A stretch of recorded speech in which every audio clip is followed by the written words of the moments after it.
চাঁদ সম্পর্কে এক যুগান্তকারী তথ্য সামনে এনে দিল ভারতের চন্দ্রযান-2 অভিযান।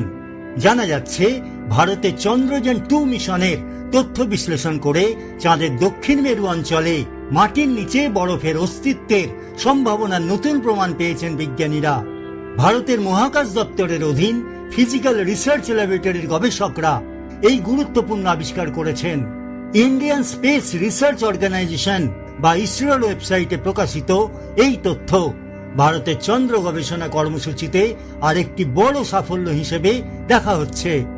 একই সঙ্গে এটি চাঁদের রহস্যময় দক্ষিণ মেরু অঞ্চল নিয়ে আন্তর্জাতিক মহলের আগ্রহ আরো বাড়িয়ে তুলেছে। 2019 সালে ইসরো চন্দ্রযান-2কে মহাকাশে পাঠালেও তা চাঁদের দক্ষিণ মেরুতে সফলভাবে অবতরণ করতে পারেনি। পরে চন্দ্রযান-3 বিশ্বের প্রথম দেশ হিসেবে চাঁদের দক্ষিণ মেরুতে সফলভাবে অবতরণ করে। তবে চন্দ্রযান-2 অভিযান পুরোপুরি ব্যর্থ হয়নি। এই মিশনে বৈজ্ঞানিক তথ্য জমা হয় ইসরোর কন্ট্রোল রুমে। বিজ্ঞানীরা সেই তথ্য সম্প্রতি বিশ্লেষণ করে এই বরফের আভাস দিয়েছেন। এই গবেষণায় ব্যবহার করা হয়েছে চন্দ্রযান-2 এর on board dual frequency synthetic aperture রাডারের সংগৃহীত তথ্য। বিশেষভাবে নজর দেওয়া হয়েছিল এমন সব গভীর ছায়াচ্ছন্ন গর্তের ওপর যেখানে সূর্যের আলো বা তাপ কখনো পৌঁছয় না।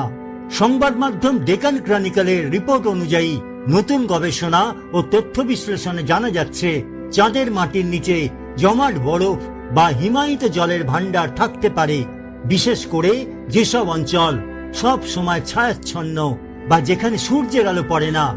এই আবিষ্কার ভবিষ্যতে চাঁদে মানুষের বসবাস করা এবং মহাকাশ অভিযানের জন্য অত্যন্ত গুরুত্বপূর্ণ হতে চলেছে বলে মনে করছেন বিজ্ঞানীরা। কারণ চাঁদে জল থাকলে তা পানীয় জল, অক্সিজেন উৎপাদন এবং রকেট জ্বালানি তৈরির মতো বিভিন্ন কাজে ব্যবহার করা সম্ভব হতে পারে।